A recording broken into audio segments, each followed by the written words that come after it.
You can find this podcast and others at Gun Rights Radio Network, gunrightsradio.com. Podcasting freedom.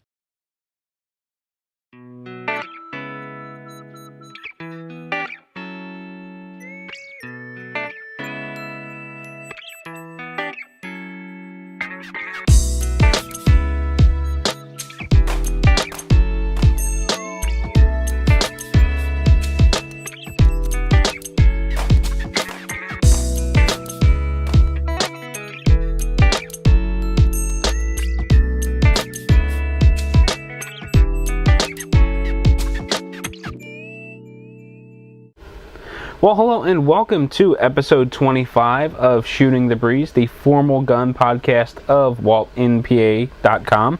I am Walt White, and I'm in a mixed mood. I'm dealing with a little bit of a stressful situation here, but at the same time, I'm kind of pumped up to do the podcast. So, this past week, I had a little bit of a life change, so to speak, or actually, well, the podcast has had a little bit of a life change. My wife is taking some night classes, and one of her classes falls on the night that I generally record the podcast. And while ideally I would just record a day early or something, it just didn't quite work out that way this weekend. And now I'm dealing with a very, very fussy daughter who is having a difficult time adjusting to not having mommy around when it's time to go to bed. So for the past, hour, I've been dealing with my daughter crying and trying to comfort her and get her to bed. And it's wound down to, it's time for tough love. It's long past her bedtime, and I've got the baby monitor beside me, and I keep glancing over at it. And sure enough, she'll lay down, she'll go to sleep for 2-3 minutes, and then she'll pop up and she'll be standing around in her crib, and then she'll start with that whiny cry, not the one that tells you something is wrong, but the whiny, I'm going to get your attention and you're going to come get me cry. And it's driving me crazy. But as far as the podcast goes, I have to try to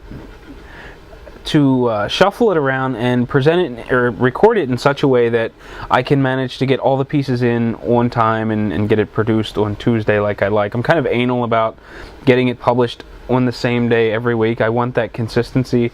I can deal with it being posted a little bit later in the day. If I can't get it, first thing in the morning, if I can post it during my lunch break, that's okay, that sort of thing. Or even if I have to push it until, kind of getting close to the evening, I'm okay with that, just as long as I can keep that consistency of Tuesday. There's nothing really important about Tuesday. It's just where I started with the podcast, and I want to continue that same rhythm as we go forward. So I've got to deal with a little bit of jumping around in the way I record the podcast. And like I did the other week, I was able to sit down and record the discussion part of the podcast ahead of time, so it allows me to, have a little bit of freedom and not need to sit in front of the camera so much tonight while I've got other things going on. So last week I talked about getting a bit of congestion midway through the podcast. That wound up being full-blown sick. I spent 2 days in bed, and it was pretty miserable. But back to normal. Really happy about that. I'm glad to be back on my feet and not feeling all congested and just downright miserable. And pretty happy to be doing the podcast. There was something that happened this week that was tremendous. I can't thank this individual enough. I don't know who you are, but if you're paying attention to the podcast, I greatly appreciate what you did. And what happened was, there was a listener out there that apparently has communications with a gun accessory manufacturer or retailer, and he passed my name along and suggested that maybe this manufacturer would be interested in doing some sponsorship of the show. So the manufacturer gets in touch with me. We trade emails back and forth, and he mentions that one of his customers passed my name along and he was interested in sponsoring the show. We got to talking. It didn't work out, which really bums me out, but At the same time, I cannot express how much I appreciate whoever you are out there passing my name along. I thought that was a really nice thing to do, and I just can't thank you enough. Even though it didn't work out, I really appreciate the gesture, and I want to thank you, whoever you are. I really appreciate that. So, in an earlier podcast, or actually last week's podcast, I mentioned that this was kind of a big deal. Episode 25 was, one of my mini goals. I was really excited to get to episode 10, and here we are, episode 25, which seems like, forever ago I started the podcast, but in all actuality, it really hasn't been that long. So, it's episode 25. I'm kind of excited about it. I really don't have anything special in terms of the content or noisemakers or party hats or anything like that.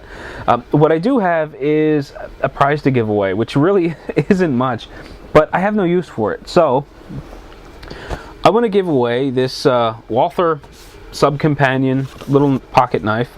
Comes with a carry pouch. I picked up a couple of these around Black Friday.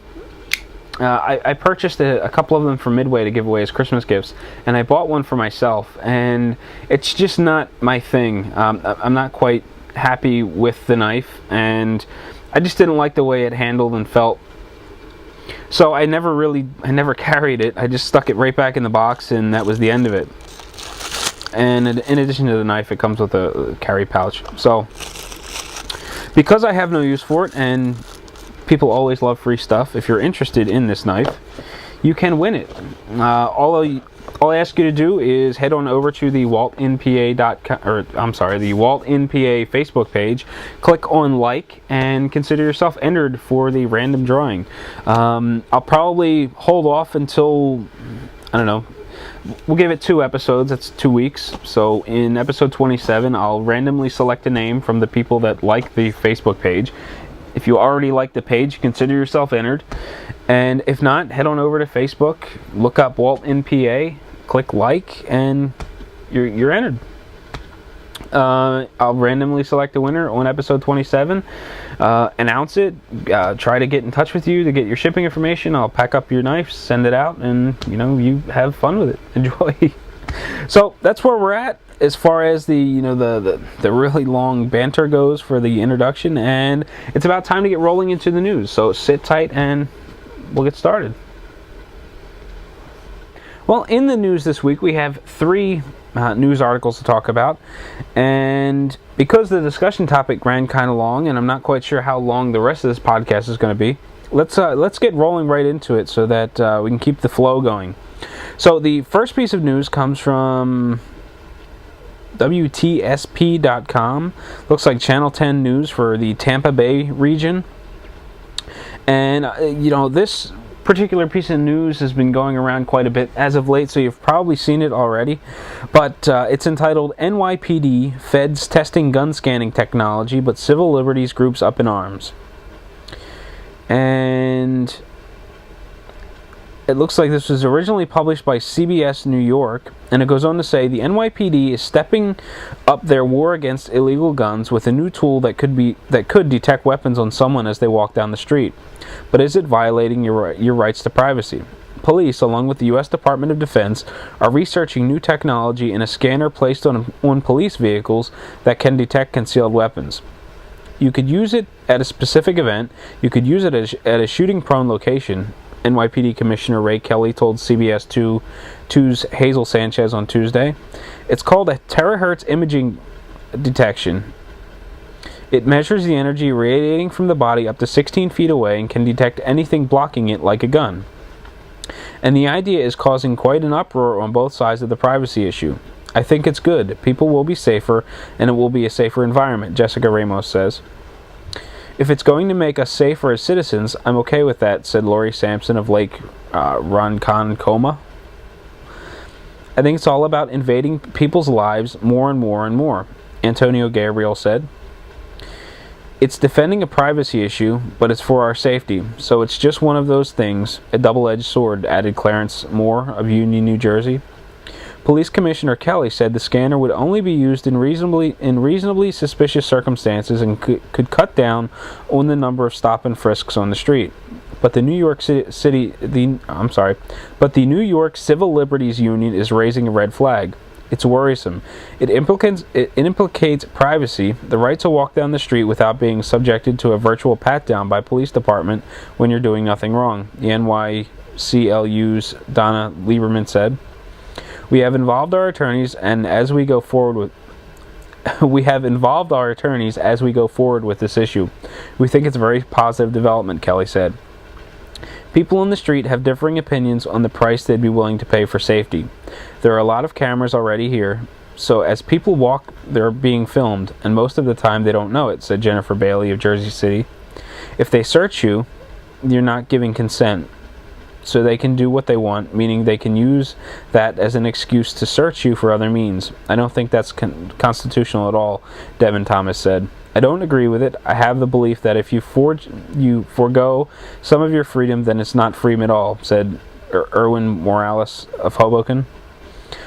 I think it's good. I think if someone has something to hide and they're going to worry about it, who cares, Robert McDougall added. The Department of Defense is also researching the terahertz technology to use to detect suicide bombers wearing explosives. So it looks like there's quite a bit of an uproar on this particular issue, and I'm on the violating your civil liberties side of the fence here. There's a point made in the article about, you're walking down the street and there's cameras all around, so what's the big deal? Well, from my standpoint, there is no expectation of privacy outside your home. So if you're walking down the street and there's a street camera set up and you're caught walking along, that's one thing. But to have something that's sort of scanning your person, kind of searching virtually beneath your clothes, looking for something that's blocking radiation from the body, such as a gun, I have a problem with that. It's kind of like an unwarranted stop and frisk. If you're doing nothing wrong, then it is a very big deal, and I would not consent to anything like this. I think it's a huge violation of privacy, and just because this technology has the ability to pick up something beneath your clothing that's blocking radiation doesn't mean that there won't be false positives, and it doesn't mean that it won't prompt unnecessary searches on innocent individuals. And just thinking that this will solve the problem. I mean, New York City already has really strict gun laws. They still have a high crime rate. There's still a lot of gun violence, if you will, in the city. So, guns are already illegal. People are still committing crimes with them. So, let's let's take away some more liberty or take away some more of your freedoms, and we'll just do a virtual pat down as you walk down the street. But we'll only do it to the people that we deem suspicious. Who are going to watch the people that are who's going to watch the watchers, kind of a thing. I don't like it, and I certainly see this as a violation of privacy. Well, the second piece of news comes from ABC News, and it is entitled "Florida Hospitals Push for Gun Ban." This was published on January 17th, and it goes on to say, a South Florida group wants to ban guns from hospitals and nursing homes in the state by extending a list of weapons-free safety zones that already includes schools, government buildings, and athletic events. We just think it's a no-brainer, said Linda Quick, president of the South Florida Hospital and Healthcare Association, which is championing the ban.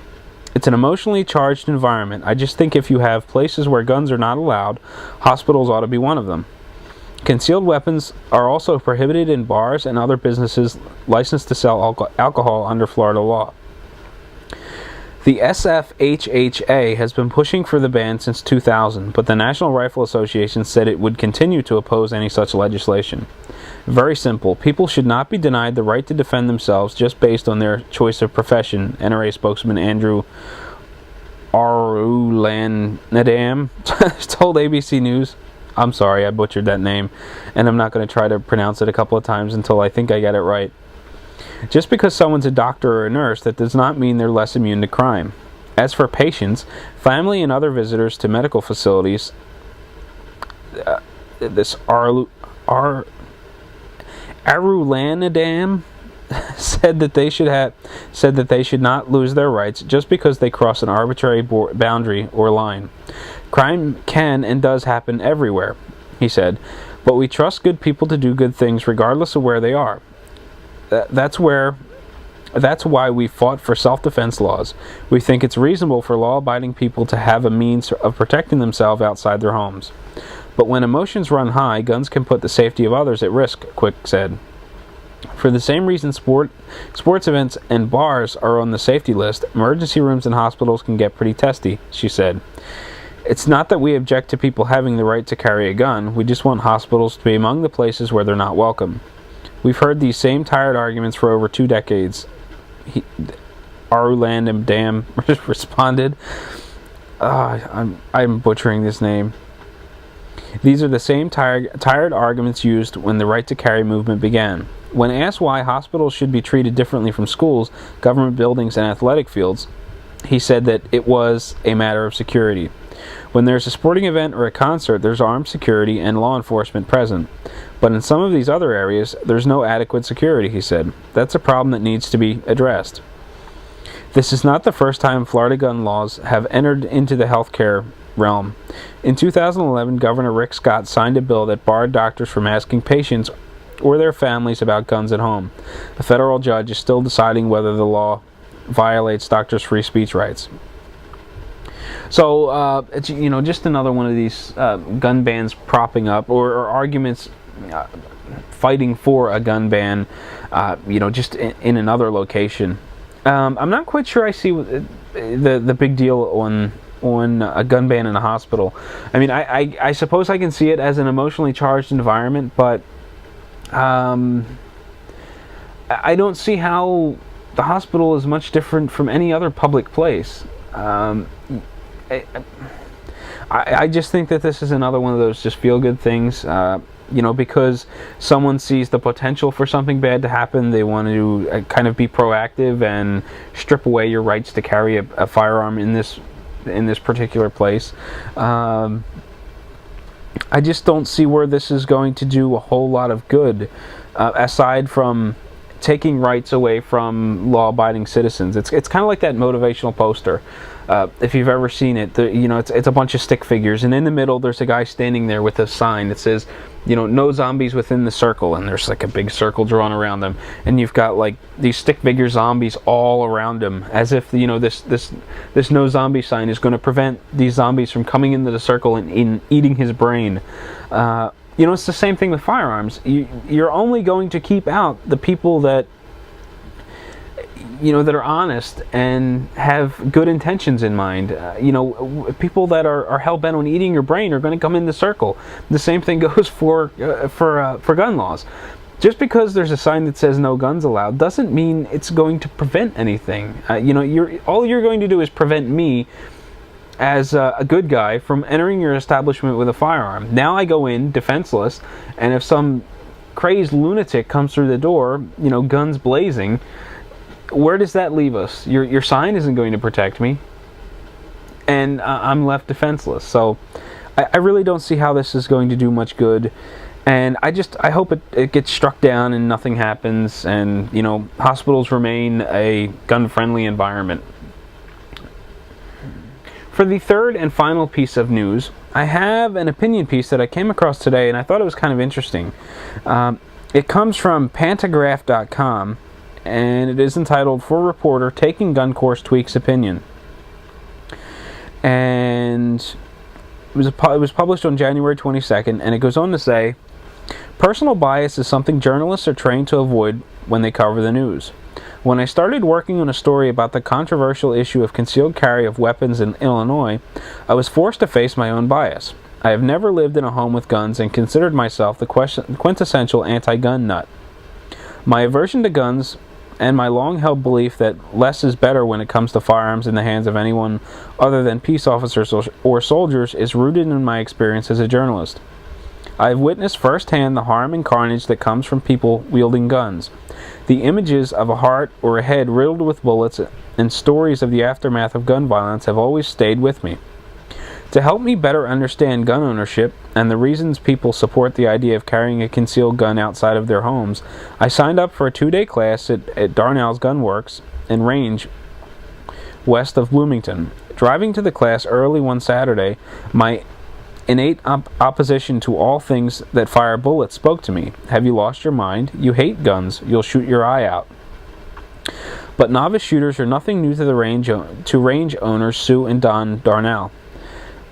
An expert marksman and veteran teacher, Sue shared a wealth of information about firearms with me and 7 other students.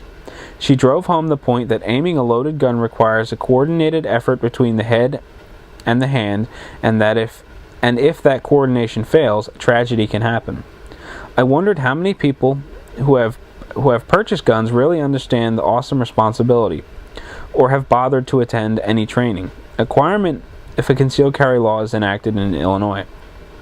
The shooting part of the lesson started off with the challenge of me being left-handed, and how I would manage to load ammunition from what seemed backwards to most shooters.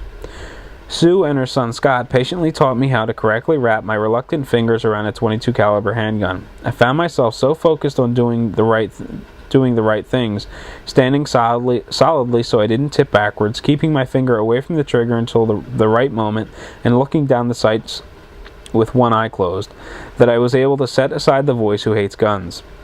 On the second day, my thoughts shifted to whether Sue would let me try a bigger gun, something she agreed to do with a .38 caliber revolver.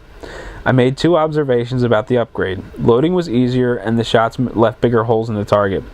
I actually did a fair job of hitting the targets once I got the hang of the process. I kept the paper evidence, proof that I had indeed overcome a fear I never intended to face. The Darnalls and the experienced shooters in the class were good sports about having an anti-gun advocate in their midst. My classmates urged me to consider buying a gun, based in no small part, I'm sure, on the fact that I managed to handle one without harming them or myself. I'm not yet convinced that everyone needs to own a gun, but I am certain that training is essential for those who decide to accept that responsibility. Fewer tragic stories should always be the goal. So there was a couple of really interesting parts of this article, and the part that put a smile on my face was her going to the class on that second day and wondering whether or not she'd be able to shoot a bigger gun. So, it didn't. This whole thing didn't really turn her around, so that now she's a completely pro-gun or anything like that. But it gave her a well-rounded opinion of firearms, and I think that that's important when you have a journalist that has to cover firearms. A lot of times we see, this really strict anti-gun bias, and much like her experience, all she sees is just the tragedy. She's never actually, taken the time to fire a firearm or get proper instruction or anything like that. So while this news article, or while this opinion piece doesn't, it doesn't change one anti-gun reporter to pro-gun. It gives a sense of balance to her reporting, and hopefully going forward, she'll have that nice balance, and she'll weigh stories equally. Or she could revert back to her anti-gun self and forget all about this. But I'm gonna keep high hopes for this, and I just think it was kind of a good solid story nonetheless, where you've got an anti-gun individual who, experiences it, and it turns out they actually like it. So fun, interesting, pretty cool piece. Well, with the news behind us, it is time to get into featured content. And if you're not familiar with the show, basically, I just look around on the web, I look through all of my Google Reader subscriptions to various gun blogs, and I pick out stuff that I think is pretty cool. I don't read it to you like I do the news. I just kind of sort of talk to you about it a little bit and urge you to go check it out for yourself. Now, generally, I like to do 3 pieces of featured content in a given podcast. However, because SHOT Show coverage has sort of overwhelmed the blogs this past week, there were only 2 things that really jumped out at me.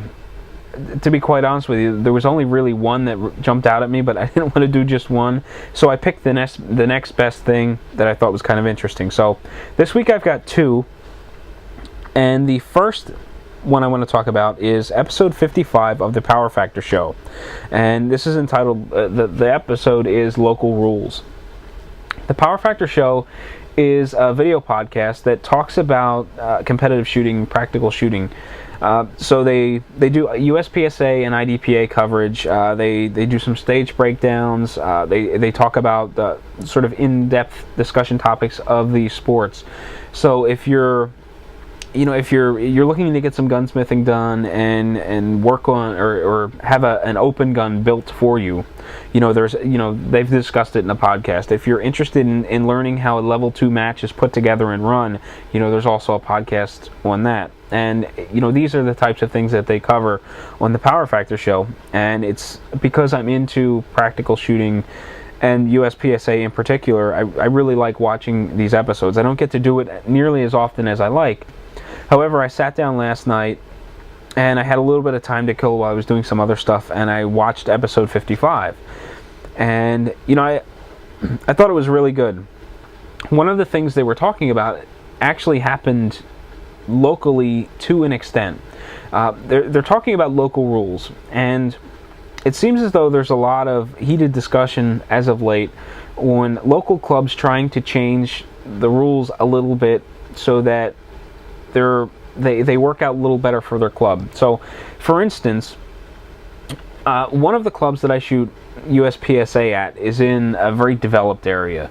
The club's been there for a long time, but there's been all sorts of houses and stuff built around the range. And as a result, the club has to be really careful on what they do, because they really can't have a bullet leave the range. It would cause big problems, not only for the club, but in the community, because it's so tight around the range.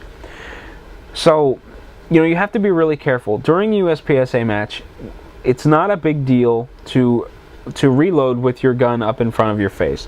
So for instance, when I'm shooting and it's time for me to do a reload, the first thing that I'm doing is twisting my wrist towards me and hitting the mag release, so that when the empty mag falls away from the gun, I'm looking at the mag, at the hole in the base of the grip, the mag well, so that I can grab my new magazine and insert it and get the gun right back out there in operation again.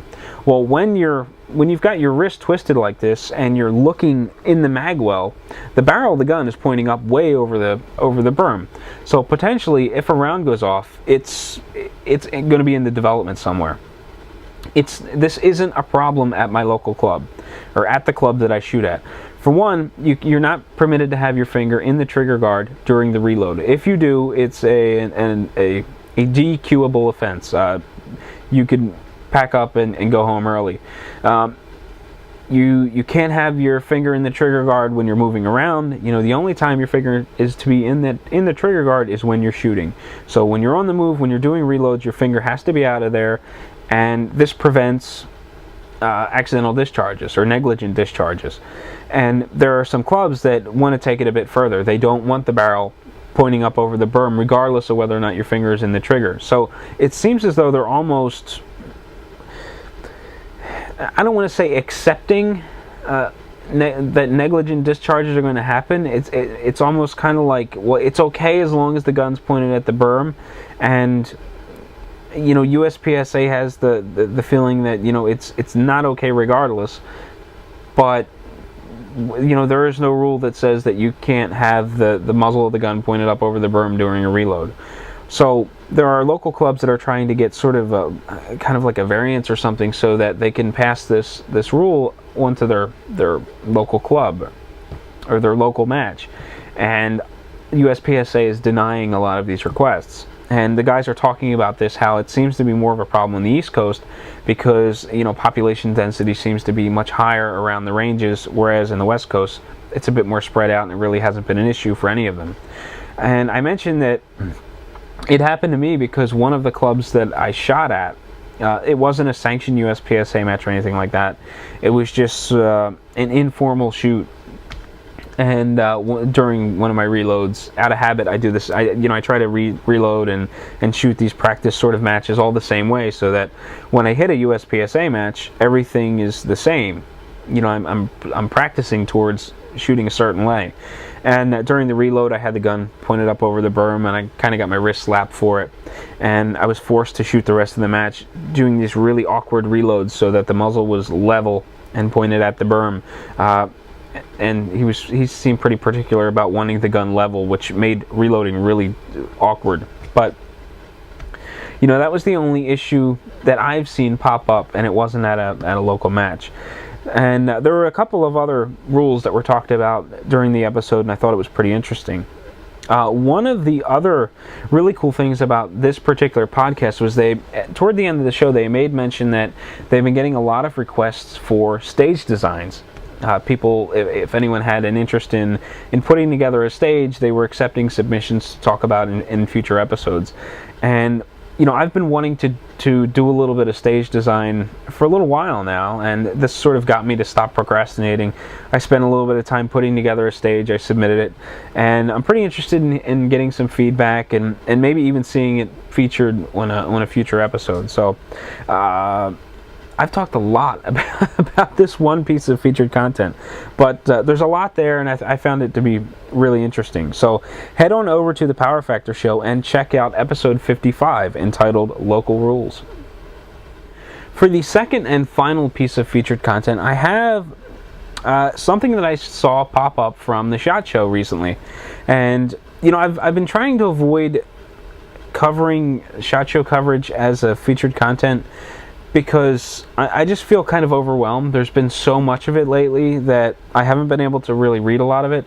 And some of the stuff that I have read has been really repetitive. I'm seeing a lot of the same stuff over and over and over again. And it's just kind of overwhelming. So there was only one piece that really jumped out at me, and this is the piece I want to talk about. This comes from Ammo Land, but they talk about a new gun from Mossberg, the 464 SPX tactical rifle. And they say it adds a new twist to lever actions. And this gun is hideous, but I love it. I don't know what it is. It's just such an ugly gun, but I love it. I don't know why. It's sort of like, I don't know, John Wayne meets Aliens minus the ray gun part. It's just this tactical lever action rifle that's hideous, but I love it. It comes in 30-30 and 22. I really for the life of me, I can't figure out why anyone would need a tactical lever action rifle. I mean, the adjustable stock is pretty cool. In the event that you're a typical rifle, wooden stock doesn't fit you, the adjustable stock is kind of cool, but all the extra black doodads and just rails, it just looks really weird, really ugly, but I really wouldn't mind having one. I think it would be pretty cool. The 22 version looks really tiny and sort of skeletal compared to the 30-30, which seems to be a little more robust, and it just looks like a beefier gun. It just looks, I don't know, it's kind of badass. I don't know. It's such an ugly gun, and I can't believe that I'm telling you that I like it, but I do. So head on over to Amoland, check out this hideous gun, and tell me what you think. Does this thing appeal to you or what? Well, ladies and gentlemen, it is about time for the cigar and drink pairing of the episode. And because this entire episode is getting kind of long, as I mentioned, I recorded the discussion part ahead of time, so I'm seeing the timeline fill out, and it's getting quite long. So I want to breeze through this fairly quickly. The beverage that I'm pairing tonight is Zaya. It's Guatemalan rum. It's stuff that I've talked about before. It's sweet. I like it on the rocks. I like it just with a little bit of water in it. I think it really smooths it out, and it seems to bring out a spicy component in the cigar.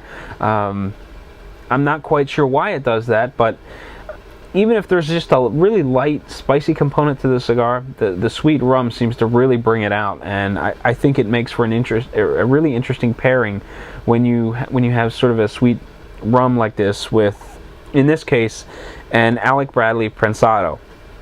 Now, this cigar is one that I've had numerous times. However, as of late, it has received just a ton of praise, and it's probably going to be out of stock if you go looking for it. The reason being is it was listed as the #1 cigar of 2011 by Cigar Aficionado. I really don't agree with their assessment, but I really don't agree with a lot of things that they do, and a lot of their lists. But the Alec Bradley Prensado runs about $13.20 from Mike over at Buckhead, where I got this cigar, and it's been out for a little while. I think the Churchill was the #1 rated cigar, and I'm not quite sure what size this one is, but at any rate, it's got a woody component. It's maybe medium to full bodied.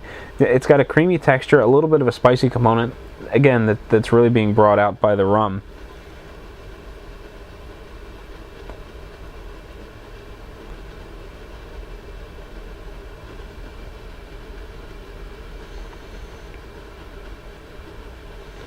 And that's about it, flavor-wise. It's not a flavor-packed cigar, and I'm having some burn problems with this one, so the flavor seems to be a little watered down. The smoke volume is good. I'm getting lots of dense smoke. The burn is decent. It's even. The ash is a little bit darker than usual. It holds a nice shape. It doesn't flake and flour and make a mess. However, I'm getting a little bit of a tunneling issue, which is causing burn problems. I'm having a little bit of difficulty keeping it lit. But even puffing on it more frequently and touching it up, the smoke stays cool. Sometimes it gets really hot and bitter, but in this case, it's still smoking fairly cool. It's just been a little problematic. So it's a decent cigar. I don't know that it's #1 there. I definitely don't think it's #1 cigar of the year, but it's well worth a try, especially if you like other Alec Bradley stuff. I think this is at the upper end of Alec Bradley product, and I certainly wouldn't turn one down if it was offered to me. So, if you're interested in trying the Alec Bradley Prensado, my suggestion would be to pick up the phone and call my preferred retailer, which is Mike down at Buckhead Cigars in Atlanta, Georgia. You can reach him at 404-844-0400, or you can head over to AskTheCigarGuys.com and check out all of the current cigars that Mike has on sale. It's not a list of all of his inventory. It is just the stuff that he has sort of featured and has on sale at this particular time. If you keep an eye on the website, you'll see cigars drop off, new cigars added as Mike puts things on sale and readjusts what he's featuring. So keep an eye out on his website. If you want to just drop him a line and ask him prices on a cigar or something like that, you can do so on Twitter at Buckhead Cigar. Mike is also on Twitter and Facebook. And by ordering through Mike, you'll be not only supporting my preferred retailer, but you'll be supporting both a gun guy and a cigar guy. So there is your cigar and drink pairing of the episode. Well, for the discussion portion of the podcast, I want to do a book report of sorts. The book is Shoot, Your Guide to Shooting in Competition by Julie Golub. And if you've been following along with the podcast for a while now, you may be sick to death of hearing about this book. I talked about it in an episode when I came across the book trailer on YouTube, I talked about it in an episode. Following that, I talked about the book being available for pre-order, and I pre-ordered the book. After that, I talked about Julie Golub offering up free personalized bookmarks to the first 500 people to pre-order the book and fill out a form. And obviously I did that since I have the bookmark here. And then I'm sure after that at some point I made mention of looking forward to reading the book. So I want to kind of break things down and kind of start from the beginning. Now, if you were looking for a quick and concise review of the book, you're really not going to get it here. I have the potential to really gab on this, and it may get kind of lengthy. But that's just kind of how it is. I'm going to present the information as I see it. I'm not going to give you a kind of universal book review. I'm going to tell you about what I thought of the book personally, and then you can sort of build your opinion from there. Because the book is so broad, I just want to look at it from my perspective and not generalize it so much, because different parts of the book are going to appeal to different people, and certain parts of the book really didn't appeal to me, so we're going to look at it from my perspective. and we'll kind of go from there. So, first and foremost, I don't remember how I came across the book trailer. I believe it was from liking Julie Gollub's Facebook page, and I'm sure it was an update or something there, or it may have been Google+. But however it had happened, I came across the book trailer for Shoot Your Guide to Shooting in Competition, and I thought it was pretty cool. It was a book about shooting and about competition. The title more or less sums it up. But I really didn't know what was inside the book. I saw it as a book being published by a very well-regarded shooter, someone that I've seen on TV numerous times. Of all of the shooters that I like and follow, Julie is probably my favorite. And when I saw that she was putting together a book, I thought, this is great. I want to purchase it. I'm really into competitive shooting. I'm getting into it as much as possible, and some reading during the off season will be fantastic. So I headed over to Amazon. I pre-ordered the book. It was something like $12 and change, and because I'm an Amazon Prime subscriber, I got free 2-day shipping tacked on for no extra charge. And for 12 and some change, for about what it would cost me to buy a box of 9mm, it was just a no-brainer. I thought I would be crazy not to buy it. So I ordered the book, and it wasn't until after I pre-ordered the book that I kind of got an understanding of what was inside the book. Up until that point, I had just been assuming. I really didn't read much of the information on Amazon. I just sort of was... it was, one of those spur-of-the-moment purchases. And I was going to read it regardless. So once I found out what was in the book, it kind of piqued my curiosity some more. It sort of confirmed some of my assumptions, and it made me a little more intrigued to read it. I was expecting maybe a book geared towards probably some safety topics and maybe diving into competitive shooting, practical shooting, things like that. The book is a little more well-rounded than that, and there were some topics that I thought were pretty cool that I wasn't expecting. So I was pretty eager to get the book. After I pre-ordered it, I got a shipping confirmation from Amazon, or a pre-order confirmation where the expected shipping date was somewhere along the lines of early February, maybe around the 5th or 7th, around the 10th, something like that. First week of February-ish. First week-ish of February. So I thought, this is going to work out really well. The USPSA season in Pennsylvania more or less ended in late November. So, by the time that everything kind of geared down, I would be in a long lull, the book would arrive, and by the time I got done reading it, we would be just starting to get back into the USPSA season, and I thought, this is great. I'll be able to apply the things I learned in the book to the shooting season, and it'll be a nice smooth progression from the book right back into shooting. And I thought, perfect timing. This is great. I can't wait. Well, I was getting kind of antsy. I wanted to read the book. I saw a tweet from Julie Gollub saying that she received her early edition or something, and she was surprised at how heavy it was and how nice the book came out after publishing. And I got really eager to read it again, and I was kind of chomping at the bit. And just completely out of the blue, I got an email from Amazon saying that the book had arrived in the warehouse and they would be shipping early. And I don't remember exactly when I got the book, but it was sometime last week, before I don't know, second week of January I got it.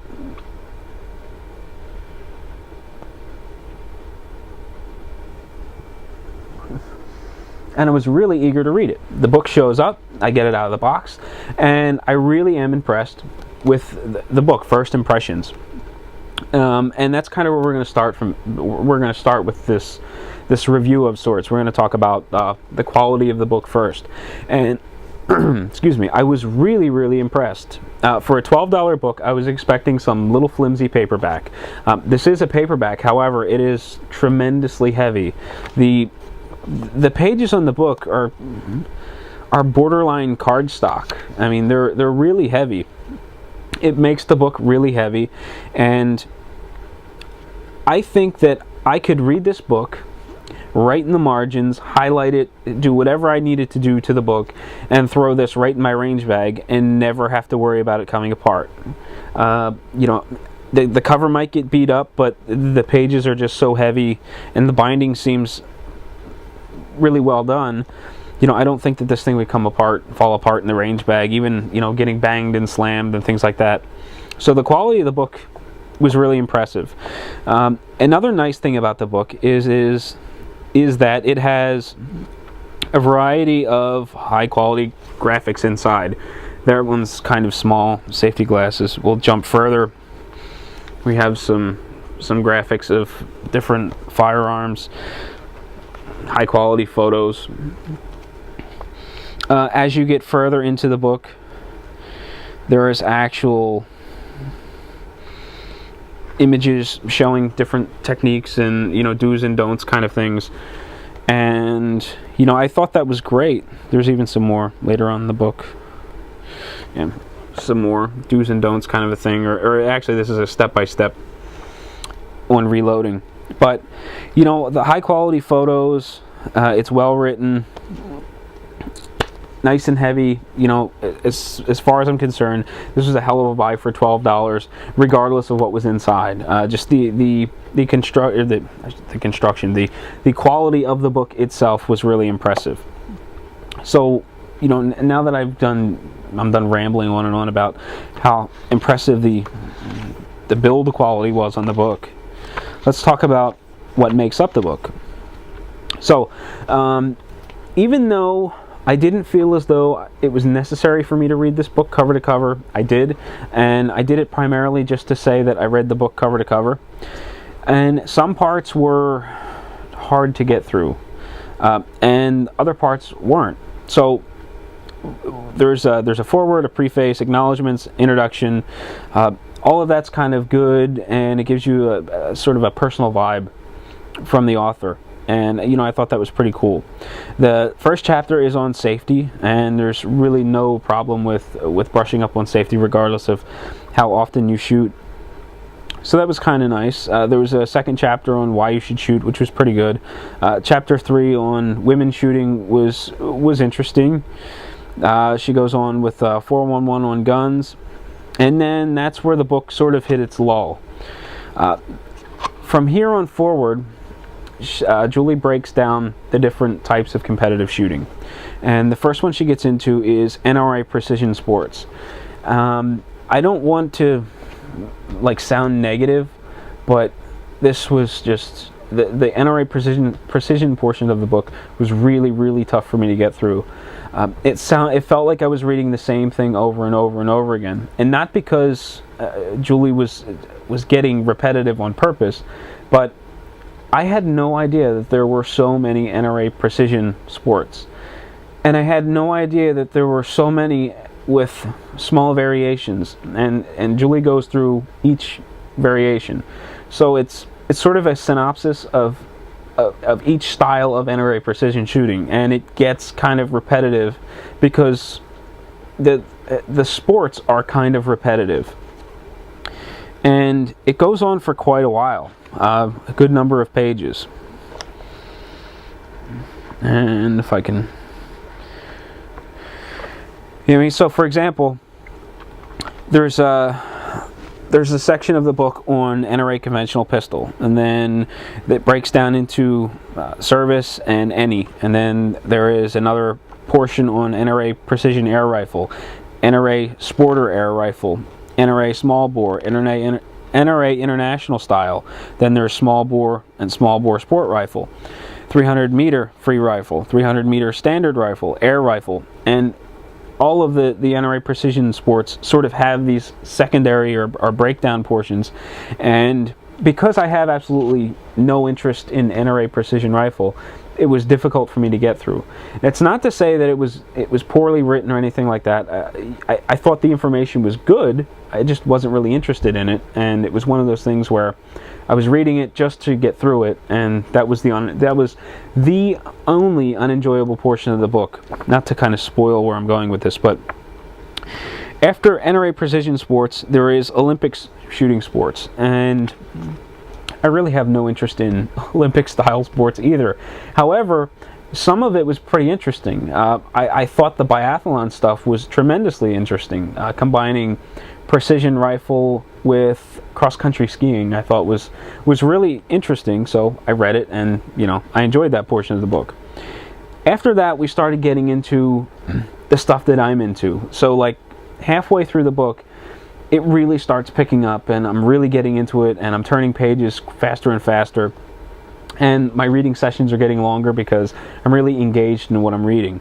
So after the Olympic shooting sports, we go into shotgun sports. I know that trap and skeet are different, but until I read this book, I didn't realize why trap and skeet were different. Trap being birds going away from you, skeet crossing. I was interested, or I still am interested in sporting clays. I did it for a little while, a few months back. It just didn't work out with the club that I was shooting at. I found myself getting really bored because I was the only shooter, and I was blasting through a course of fire and 2 boxes of shells in probably less than 15 minutes. But I've always been interested in sporting clays, and the book sort of refined it a little bit and breaks down what sporting clays is and what trap and skeet are. So I thought that was pretty cool. From there we have handgun action sports, and this was a fairly long chapter, but I really enjoyed it. It breaks down all the different different shooting organizations, USPSA, IPSC, IDPA, ICOR, things like that. And I thought it was really interesting. I'm really into USPSA, and I would be really into IDPA, only I can't shoot I can't shoot that much. So it was really cool to have a source of information that sort of broke down the sport that I'm into, and then the book also breaks down the sport that I'm interested in, and it sort of gives you a breakdown of each other sport as well. So that part of the book flowed really well, and I was really into it. From there, we go into nostalgia shooting sports, which was pretty cool as well. I had no idea that there was such thing as a zoot shooter organization where people dress up in 20s period dress and shoot sports that way. The only sort of dress up shooting sports that I was aware of was cowboy action shooting, which is SAS. So I thought that was kind of cool hearing about that. Reading a little bit more about cowboy action shooting and stuff like that was interesting. From there, we go into Taking the Plunge, which talks about sort of the initial investment, what you can expect getting into matches and things like that. There is fundamentals on what you can expect at matches, what you can work on, what you'll need to concern yourself with when you're getting involved. Advanced skills are talked about in the next chapter, which was pretty good. That's where I was showing you the entire page with photos showing how different things are performed. In this case, it's a reload. So I thought that was really helpful. The pictures do a lot of good. It's one thing to read, a lengthy chapter or a couple of paragraphs on how to do something, but when you have a full page image showing you step by step by step, this is what you do. You hit the mag release, the magazine's coming out. The next step is reach for the other magazine. So having an image for each step along the way I thought was really good. Chapter 14 is practice on the range, which is just what it sounds like, things that you can practice while at the range to better your shooting. And the last chapter is from newbie to champion, which tells you how to progress from being a new shooter into a champion. So it was a pretty good read. The bulk of it was really good. Again, I don't want to harp on the fact that I really had no interest in NRA stuff, but the beginning of the book up to NRA Precision Rifle or NRA Precision Everything was pretty interesting. Then we hit a kind of a lull where I really wasn't much. It was difficult to get through it. And then after that was finished, the book was an absolute pleasure to read. I really enjoyed it. It's it's kind of deceiving. I picked up this book and it felt really heavy, and I sort of flipped to the back. It's 248 pages. I thought this would take me a little while to read, but it really does read fast. I managed to read this in less than a week. That's not saying a lot. Generally, the type of reading I do is hundreds and hundreds of pages, and hundreds of thousands of words. But so I wasn't expecting this to take me a very long time. However, I tend to read stuff like this a bit slower because it's kind of like a textbook, only it reads better.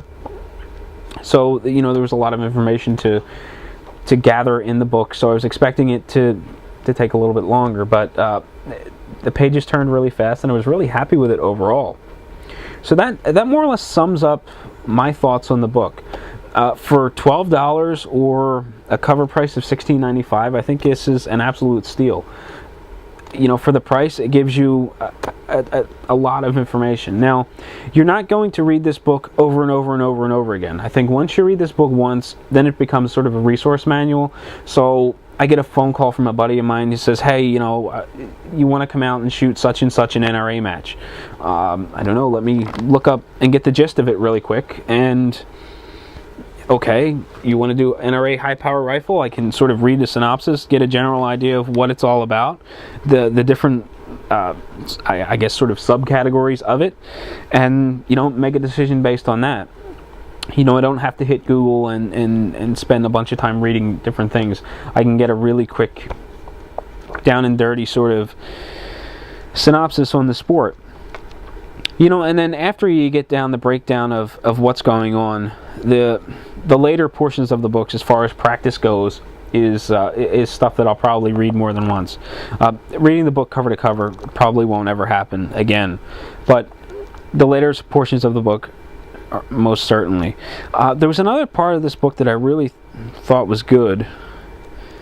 In the practice session, there's sort of a makeshift chart or information on how to make your own makeshift chart on your performance. So you more or less make up, kind of like what I was thinking was making up a spreadsheet, something pretty simple that I could print off blank, and with different columns for rounds fired, time of day, where I was shooting at, just all the generic information of of what I was going to be doing at a given practice session at a given club.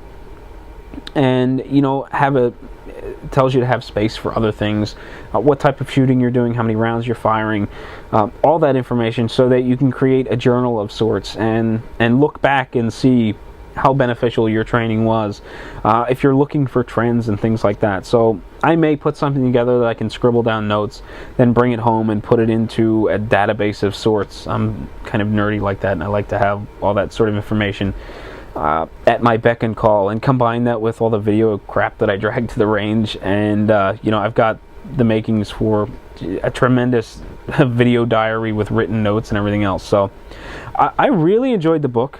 I would urge you to buy it if you're interested in competitive shooting, or if you just want to have a source of information at your fingertips for researching different shooting sports and things like that. I think this book is a great buy for under $20, and would suggest anyone buy it if they were interested in shooting or the shooting sports.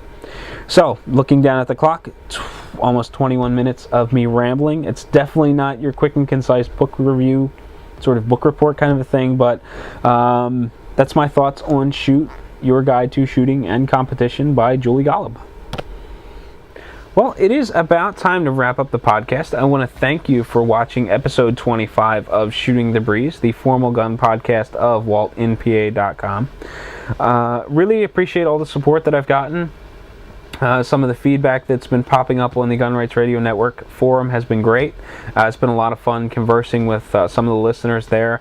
I've been seeing more and more comments on my blog, which has been great. I always like conversing there. I've been getting the occasional email come through, which has been really cool. So keep all that feedback coming. I really appreciate it. And I'm looking forward to talking to you about this podcast or any of the other ones I've done so far. So don't be shy, and feel free to use the Gun Rights Radio Network forum, email, all that good stuff. So if you'd like to send me an email, it is walt@waltnpa.com. I'm on Twitter as @WaltW, Google Plus and Facebook as Walt White. On the Gun Rights Radio Network forum, just look for the Shooting the Breeze section. And after you get done watching this podcast, which will be over very, very shortly, make sure you log into Facebook and look for Walt in PA. It will be a page. You can click on the page. You'll see stuff from my blog, gun-related stuff. Click on like and get yourself entered to win this Walther Sub Companion Knife. So that's going to do it for the episode. Again, thank you for watching episode 25 of Shooting the Breeze. And until next time, happy smoking, happy shooting, and I will catch you later. You can hear Gun Rights Radio Network on Stitcher Smart Radio. Stitcher allows you to listen to your favorite shows directly from your iPhone, Android phone, BlackBerry, or Palm phones, on demand and on the go. Don't have Stitcher? Download it for free today at Stitcher.com or in the app stores. Stitcher Smart Radio, the smarter way to listen to radio. Gun Rights Radio Network shows can be found under Sources.